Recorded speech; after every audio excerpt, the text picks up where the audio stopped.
क्या आपकी मनोकामनाएं बार बार अधूरी रह जाती हैं? क्या विवाह, संतान या सुख शांति में कोई अज्ञात बाधा है? तो सावधान हो जाइए, क्योंकि सावन में रखा गया 16 सोमवार व्रत सिर्फ एक व्रत नहीं, बल्कि शिव कृपा पाने का सबसे सटीक और सिद्ध मार्ग है। ओम नमः शिवाय।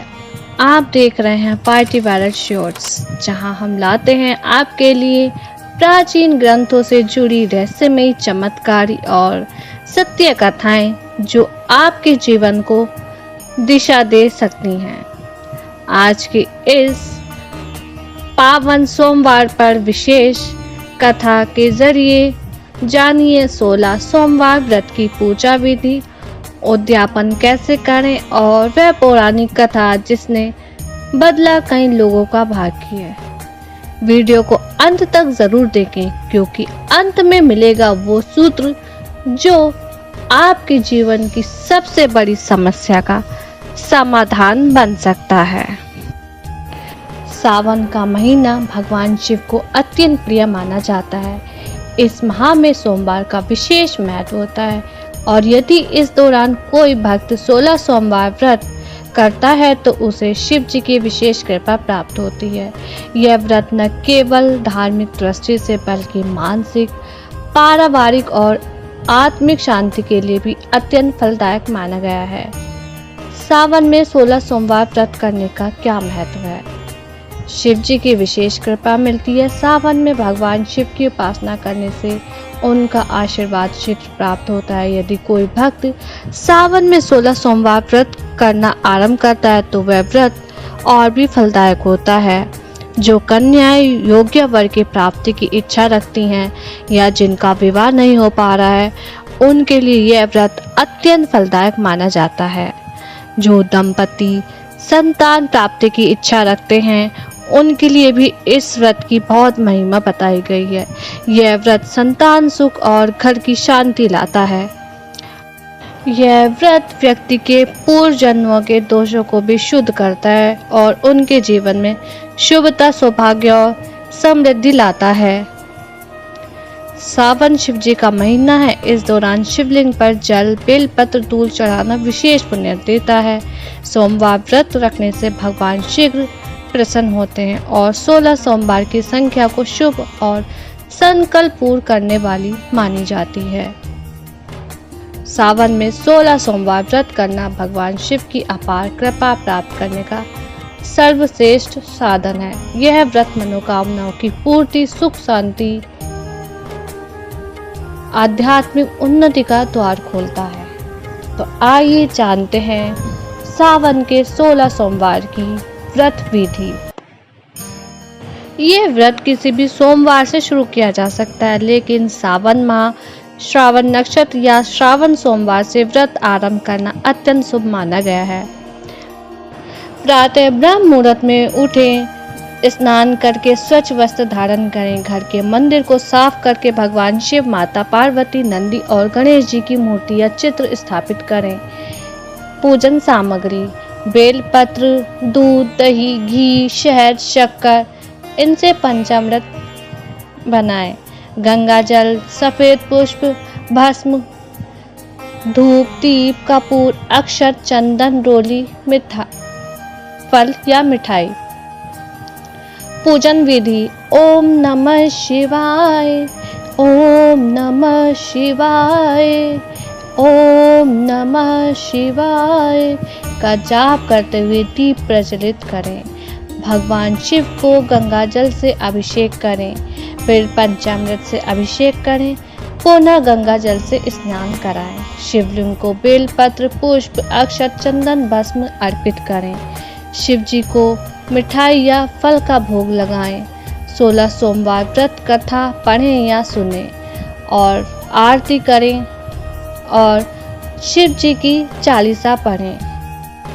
संध्या व उपासना के बाद आधा सेर गेहूं का आटा लें, उसके 3 अंग बनाएं और पूजा करने के बाद 3 अंगों को 3 अंगों में से एक शिव जी को अर्पण करें, बाकी 2 को शिव जी का प्रसाद समझकर उपस्थित जनों में बांटें और आप भी वही प्रसाद पाएं। उद्यापन विधि। 16 सोमवार व्रत का उद्यापन 17वें सोमवार को किया जाता है। इस दिन 16 जोड़े स्त्री या पुरुष को भोजन कराया जाता है और चूरमे का भोग लगाया जाता है। इसके साथ ही ब्राह्मणों को वस्त्र, दक्षिणा और प्रसाद दिया जाता है। उद्यापन विधि। सुबह स्नान करके भगवान शिव और माता की पूजा करें। भगवान शिव और माता पार्वती को वस्त्र अर्पित करें। चूरमा के लड्डू को भोग लगाएं। 16 जोड़ों को भोजन कराएं। ब्राह्मणों को वस्त्र, दक्षिणा और प्रसाद दें। उद्यापन के दिन स्वयं भी चूरमे का प्रसाद ग्रहण करें। 16 सोमवार व्रत का उद्यापन 17वें सोमवार को ही करना चाहिए। उद्यापन के दिन स्वयं भी भोजन ग्रहण करें। उद्यापन में यथाशक्ति दान और हवन करना चाहिए। पंडित जी को दक्षिणा और आशीर्वाद अवश्य लें। उद्यापन की सामग्री। की कथा सुने और आरती करना शुभ माना जाता है। ध्यान रखें, उद्यापन के दिन 16 सोमवार व्रत के सभी नियमों का पालन करें। व्रत का उद्यापन करने से ही व्रत का पूर्ण फल प्राप्त होता है। उद्यापन के दिन भगवान शिव और माता पार्वती से अपनी मनोकामनाएं पूर्ण करने की प्रार्थना करें। ओम नमः शिवाय।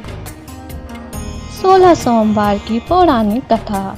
एक बार मृत्युलोक में भ्रमण करने की इच्छा करके श्री भगवान भोलेनाथ और माता पार्वती के साथ पृथ्वीलोक में पधारे। भ्रमण करते करते दोनों विधव देशाग्रत अमरावती नाम की अति रमणीक नगरी में पहुँचे। अमरावती नगरी अमरापुरी के सदृश सब प्रकार के सुखों से परिपूर्ण थी। उसमें वहां के महाराजा द्वारा बनवाया हुआ अति रमणीक शिव जी का मंदिर भी था। भगवान शंकर भगवती पार्वती के साथ उस मंदिर में निवास करने लगे। एक समय माता पार्वती भगवान भोलेनाथ को प्रसन्न देख मनोविनोद करने की इच्छा से बोली, हे महाराज, आज तो हम दोनों चौसर खेलेंगे। शिव जी ने प्राण प्रिय की बात को मान लिया और पुजारी से प्रश्न किया, पुजारी जी बताओ, इस बाजी में हम दोनों में से किसकी जीत होगी?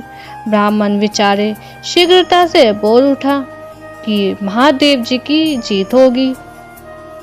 थोड़ी देर में बाजी समाप्त हो गई और माता पार्वती जी विजय हुई। माता पार्वती जी बहुत क्रोधित हुई और ब्राह्मण को झूठ बोलने के अपराध के कारण श्राप देने को उद्यत हुई। भोलेनाथ ने माता पार्वती को बहुत समझाया, परंतु उन्होंने ब्राह्मण को कोढ़ी होने का श्राप दे ही दिया। कुछ समय बाद पार्वती जी के श्रापवश पुजारी के शरीर से कोढ़ पैदा हो गया। वह अनेक प्रकार से दुखी रहने लगा। पुजारी को श्राप कष्ट भोगते हुए जब बहुत दिन हो गए, तब एक दिन देवलोक की अप्सरा शिव जी की पूजा हेतु उसी मंदिर में पधारे। पुजारी को कोढ़ के कष्ट को देखकर उसने बड़े दया भाव से उनसे रोगी होने का कारण पूछा। पुजारी ने निसंकोच सारी बातें उन्हें बता दी। वे अप्सराएं बोली, हे पुजारी, अब तुम अधिक दुखी मत होना, भगवान शिव तुम्हारे कष्ट जरूर दूर करेंगे। तुम सब व्रतों में श्रेष्ठ 16 सोमवार का व्रत भक्ति भाव से किया करो। पुजारी से अप्सरा से विनम्र भाव से 16 सोमवार व्रत की विधि पूछी। अप्सरा ने बताया, सोमवार को भक्ति के साथ व्रत करें, स्वच्छ वस्त्र पहने, संध्या व उपासना के बाद आधा सेर गेहूं का आटा लें, उसके 3 अंग बनाएं और गुड़, घी, धूप, नैवेद्य, पुंगी फल, बेलपत्र, जनेऊ का जोड़ा, चंदन, अक्षत, पुष्प आदि के द्वारा प्रदोष काल में भगवान शंकर की विधि से पूजा करें। तत्पश्चात 3 अंगों में से एक शिव जी को अर्पण करें, बाकी 2 को शिव जी को प्रसाद समझकर उपस्थित जनों में बांटें और आप भी प्रसाद पाएं। इस विधि से 16 सोमवार व्रत करें। 17वें सोमवार को 5 सेर पवित्र गेहूं के आटे की बाटी बनाएं, उसमें घी और गुड़ मिलाकर चूरमा बनाएं। भगवान भोलेनाथ को भोग लगाकर उपस्थित भक्तों में बांटे। उसके बाद कुटुंब सहित प्रसाद ले और शिव जी की कृपा से उसके सभी मनोरथ पूर्ण हो जाते हैं। ऐसा कहकर अप्सराएं स्वर्ग को चली गईं। ब्राह्मण ने यथाविधि 16 सोमवार व्रत किया तथा भगवान शिव की कृपा से रोग मुक्त होकर आनंद से रहने लगा। कुछ दिन बाद शिव जी और पार्वती माता फिर उस मंदिर में पधारे। ब्राह्मण को निरोग देख पार्वती माता ने ब्राह्मण से रोग मुक्त होने का उपाय पूछा तो ब्राह्मण ने 16 सोमवार व्रत की कथा बताई। पार्वती जी ने अति प्रसन्न हो ब्राह्मण से व्रत की विधि पूछकर स्वयं व्रत करने को तैयार हो गए। व्रत करने की माता ने ब्राह्मण से रोग मुक्त होने का उपाय पूछा तो ब्राह्मण ने 16 सोमवार व्रत की कथा सुनाई। पार्वती माता जी अति प्रसन्न हो ब्राह्मण से व्रत की विधि पूछकर स्वयं व्रत करने को तैयार हो गईं। व्रत करने के बाद उनके मनोकामना पूर्ण हुई तथा उनके ज्येष्ठ पुत्र स्वामी कार्तिकेय स्वयं माता के आज्ञाकारी हुए। कार्तिकेय जी को अपना यह विचार परिवर्तन का रहस्य जानने की इच्छा हुई। वे माता से बोले, हे माता, आपने ऐसा कौन सा उपाय किया जिससे मेरा मन आपकी ओर आकर्षित हुआ। पार्वती जी ने वही 16 सोमवार व्रत की कथा उनको सुनाई। कार्तिकेय जी ने कहा, इस व्रत को मैं भी करूंगा क्योंकि मेरा प्रिय मित्र ब्राह्मण बहुत दुखी दिल से प्रदेश गया है। मेरी उससे मिलने की बहुत इच्छा है। कार्तिकेय जी ने भी इस व्रत को किया और उनका प्रिय मित्र मिल गया। मित्र ने इस आकस्मिक मिलन का भेद कार्तिकेय जी से पूछा तो वे बोले, हे मित्र, हमने तुम्हारे मिलने की इच्छा करके 16 सोमवार का व्रत किया था। अब तो ब्राह्मण मित्र को अपने विवाह की बड़ी इच्छा हुई। उसने कार्तिकेय जी से व्रत की विधि पूछी और यथाविधि व्रत किया। व्रत के प्रभाव से जब वह किसी कार्यवश विदेश गया तो वहां के राजा की लड़की का स्वयंवर था। राजा ने प्रण किया था कि जिस राजकुमार के गले में सब प्रकार श्रृंगारित हथिनी माला डालेगी, मैं उसी के साथ अपनी प्यारी पुत्री का विवाह कर दूंगा।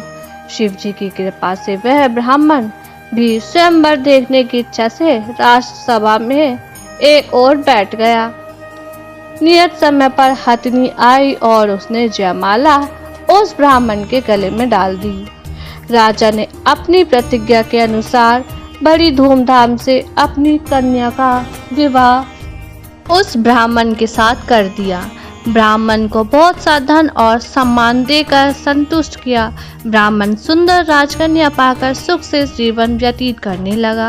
एक दिन राजकन्या ने अपने पति से प्रश्न किया, हे प्राणनाथ, आपने ऐसा कौन सा भारी पुण्य किया था जिसके प्रभाव से हथिनी ने सब राजकुमारों को छोड़कर आपको वरण किया।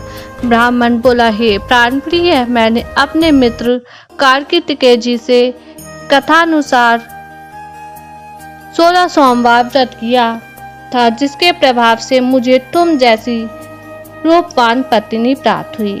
व्रत की महिमा सुनकर राजकन्या को बड़ा आश्चर्य हुआ और वह पुत्र की कामना करके व्रत करने लगी। शिव जी की दया से उसके गर्भ से एक अति सुंदर, सुशील, धर्मात्मा और विद्वान पुत्र उत्पन्न हुआ। माता पिता दोनों उस देव पुत्र को पाकर अति प्रसन्न हुए और उसका लालन पालन भली प्रकार से करने लगे। जब पुत्र समझदार हुआ तो एक दिन उसने अपनी माता से प्रश्न किया, हे माँ, तुमने कौन सा व्रत एवं तप किया था जो मेरे जैसा पुत्र तुम्हारे गर्भ से उत्पन्न हुआ।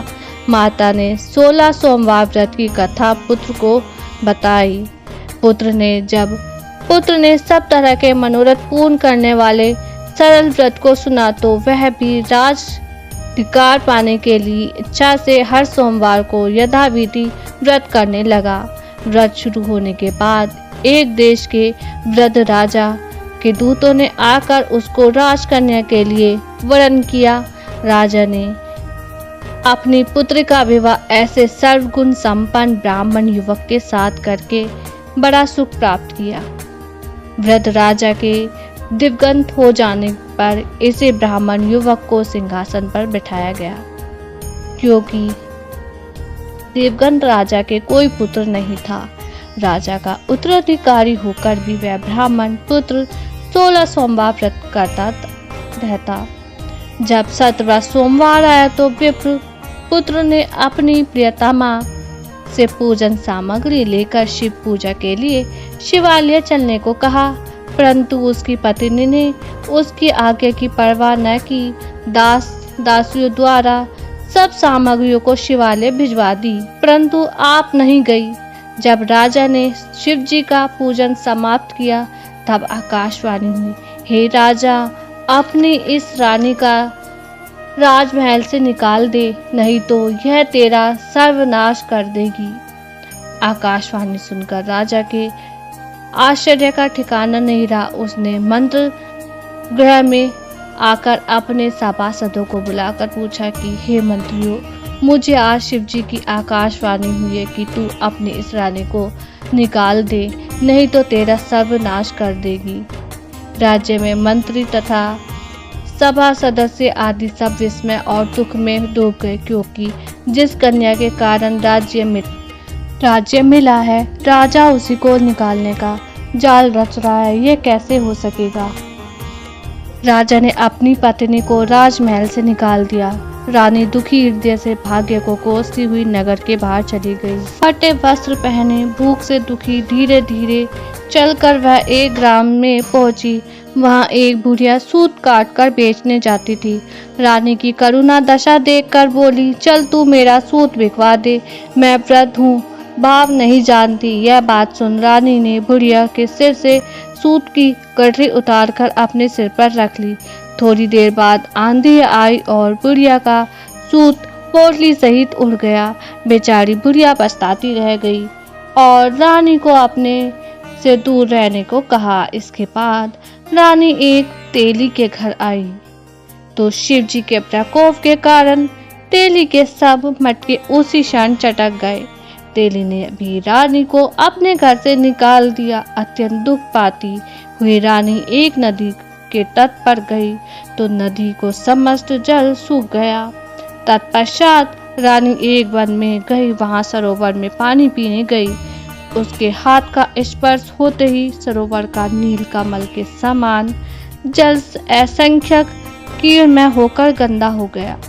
रानी ने भाग्य पर दोषारोपण करते हुए उस जल को पीकर पेड़ का शीतल छाया में विश्राम करना चाहा, परंतु रानी जिस पेड़ के नीचे जाती उस पेड़ के पत्ते तत्काल टूटकर गिर जाते। वन सरोवर जल की ऐसी दशा देखकर गऊ चराते ग्वालों ने अपने गुसाई जी से, जो उस जंगल में स्थित मंदिर में पुजारी थे, यह बात बताए। गुसाई जी के आदेशानुसार ग्वाले रानी को पकड़कर गुसाई जी के पास लाए। रानी की मुख कांति और शरीर शोभा देखकर गुसाई जी जान गए कि यह अवश्य ही कोई विधि की गति की मारी कुलीन स्त्री है। पुजारी ने रानी से कहा कि पुत्री, मैं तुमको अपनी पुत्री के समान रखूंगा, तुम मेरे आश्रम में ही रहो, मैं तुमको किसी प्रकार का कष्ट नहीं दूंगा। गुसाई जी के वचन सुनकर रानी को धीरज बंधा, वह आश्रम में रहने लगी। रानी जो भोजन बनाती उसमें कीड़े पड़ जाते, जल भर कर लाती उसमें भी कीड़े पड़ जाते। रानी की यह दशा देखकर गुसाई जी को भी बहुत दुखी हुआ और रानी से बोले, हे बेटी, तुम्हारे ऊपर कौन से देवता का कोप है जिससे तुम्हारी ऐसी दशा हुई है। पुजारी जी की बात सुनकर रानी ने शिव जी के महाराज के पूजन का बहिष्कार करने की बात बताई तो पुजारी जी शिव जी महाराज की अनेक प्रकार से स्तुति करते हुए रानी से बोले कि पुत्री, तुम सब मनोरथ पूर्ण करने वाले 16 सोमवार व्रत करो, उनके प्रभाव से अपने कष्ट से मुक्त हो सकोगी। गुसाई जी की बात मानकर रानी ने 16 सोमवार व्रत किए और 17वें सोमवार को विधि विधान पूजन सहित किया।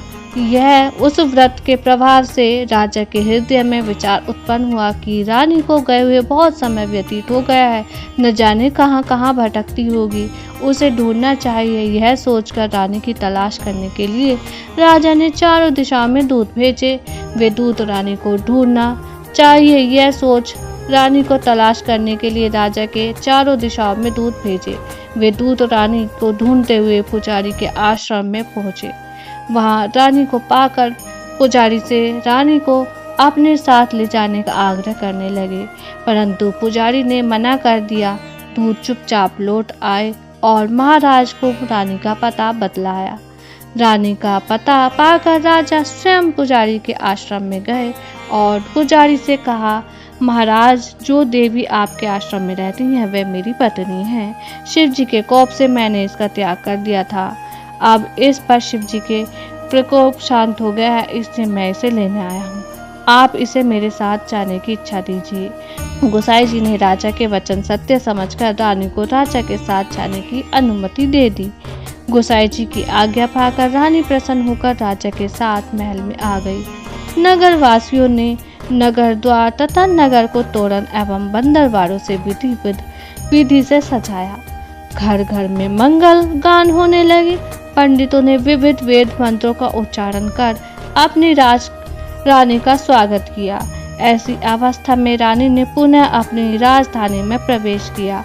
महाराज ने ब्राह्मणों को अनेक तरह से दान आदि देकर संतुष्ट किया। याचकों को धन धान्य दिया।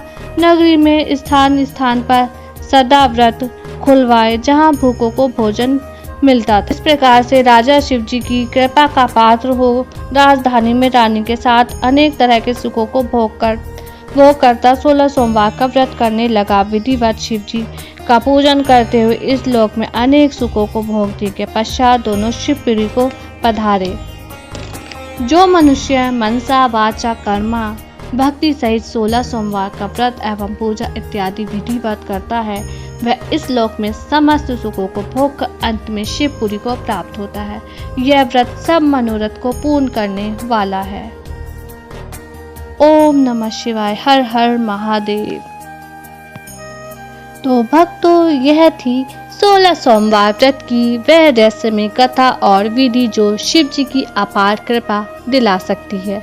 अगर आप भी सावन के इस पावन माह में भगवान शिव को प्रसन्न करना चाहते हैं तो इस व्रत को सच्चे मन से अपनाइए और देखिए कैसे आपके जीवन की सारी बाधाएं धीरे धीरे समाप्त होती चली जाएंगी। वीडियो अच्छा लगा हो तो कृपया इसे लाइक करें, कमेंट में ओम नमः शिवाय लिखें और ऐसे ही भक्तिमय कथाओं के लिए हमारे चैनल YT वायरस शॉर्ट्स को सब्सक्राइब जरूर करें। जय भोलेनाथ। हर हर महादेव। मिलते हैं अगली रहस्यमयी कथा में।